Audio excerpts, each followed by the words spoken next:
my name is NDJDC. So for today's lesson, we're going to tackle about the personal protective equipment or what we call a PPE. PPE is a safety equipment that protects users from health and safety hazards at work.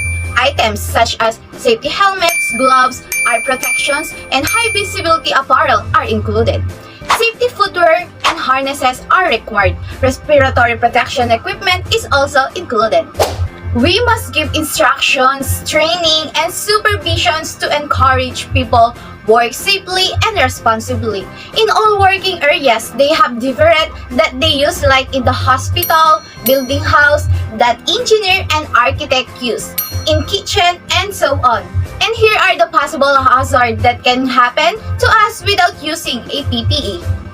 The lungs from breathing in contaminated air, the head and feet from falling materials, the eyes from flying particles or splashes of corrosive liquids, the skin from contact with corrosive materials, the body from extremes of heat or cold. When using and selecting PPE, choose items that are labeled according to the personal protective equipment regulations. First, select equipment that is appropriate for the user, taking into the account of the size, fit, and weight of the PPE. People should be instructed and trained on how to use it. For example, how to remove gloves without polluting their skin. Explain why it is required when it should be used and what its limitations are. Second, never accept exemptions from wearing personal protective equipment for jobs that only take a few minutes.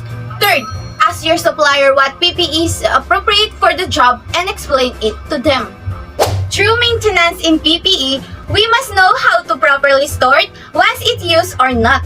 We must also check it regularly and take note of any changes in equipment, materials, and methods. You may need to update what you provide. And as you can see, I have a PPE here that an engineer nor architect can use, and note, we must choose a proper PPE that appropriate in every work that we will do. For eyes, I have here a clear goggles to prevent splash, dust, and so on. For head, I have here an industrial safety helmet to protect my head in particles or whatever thing might fall. For ears, we can use earplugs, ear muffs, semi-insert, or canal cup in appropriate work that we will do. In hands and arms, I have here a gloves that to prevent from cuts and punctures, impact, and abrasion.